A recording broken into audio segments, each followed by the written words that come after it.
candidate for the chairmanship of the Democratic National Committee is racing to apologize for his tragic decision to tell the truth about his own party. On Wednesday, former Obama Labor Secretary Tom Perez admitted the party's 2016 primary race was, quote, rigged in favor of Hillary Clinton, and he said he was the candidate who could restore transparency to the Democratic National Committee. Big mistake. Perez's comment outraged Clinton supporters, and a few hours later, he slithered onto Twitter to apologize. Journalist Glenn Greenwald wrote an article for The Intercept saying that Perez's apology says a lot about the current state of the Democratic Party. He joins us now from Rio de Janeiro to explain what exactly it says. Glenn, thanks a lot for coming on. So you have this line at the beginning of your piece, which is I would recommend to our viewers. It's an interesting piece. You said that Hillary Clinton won the meaningless popular vote on her way to losing, and that the singular charisma of Barack Obama kept him popular, have enabled many to ignore just how broken the Democratic Party is. In what way is it broken exactly? It seems robust right now, but you say it's not. So there's obviously a lot of attention paid to the presidential election and to the fact that Hillary got 3 million more votes than Donald Trump, which is true, but it obscures a lot of really critical facts, including the fact that obviously the Democrats don't have control of either the Senate or the House. The Republicans do.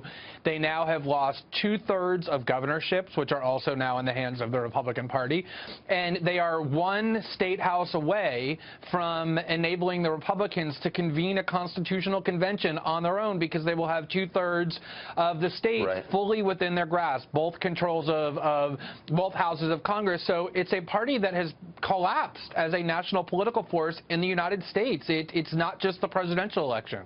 But why? Why exactly? I mean, it was still a very close presidential election, so it's not obvious that we would wind up in the place you just described. What is the core problem with the Democratic Party, do you think, right now?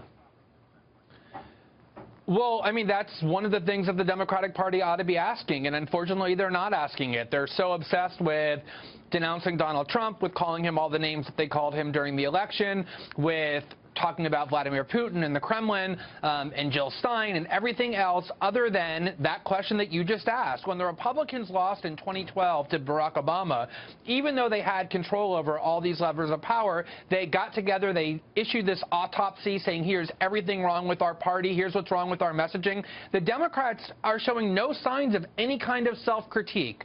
Why did they lose? They lost because they favored policies throughout the 1990s, such as free trade, such as getting rid of all the restraints on Wall Street, such as having jobs go overseas, that the Clintons advocated. And they continue to advocate those same policies and then wonder why people in the Rust Belt who have no economic future and nothing but economic anxiety are abandoning the party in droves. And there's no attempt to examine that or even talk about it.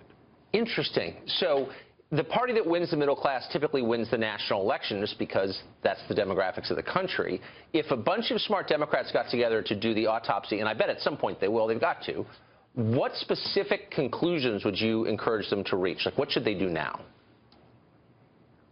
Well, let's look at what they did in 2016. They nominated a candidate who was a career politician, who was extremely rich and perceived as being out of touch and indifferent to the needs of ordinary Americans. She spouted talking points and focus group approved messaging, and I think they need fresh voices.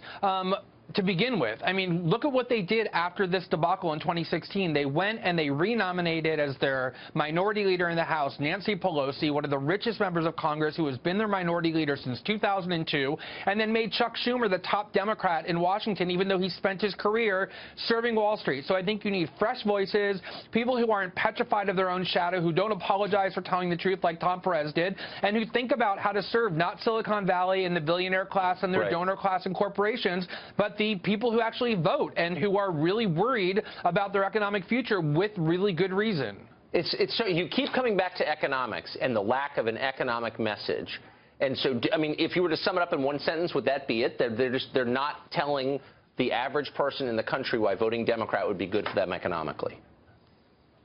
Yeah, exactly. They have no affirmative platform. You can call Donald Trump every name in the book, a racist and a fascist and authoritarian misogynist, and some of that might be true, all of it might be true, but unless you convince people that you're going to make their lives better, then they're not going to go to the polls and vote for you. Maybe they'll abstain, maybe they'll vote for your opponent, but you're not inspiring anyone, and that is the core problem that they don't want to address. Maybe you have to travel all the way to Rio de Janeiro to see that clearly. You probably do. I think you're absolutely right. Glenn Greenwald, thanks a lot for joining us. Appreciate it. All right, Tucker, thank you. Appreciate it.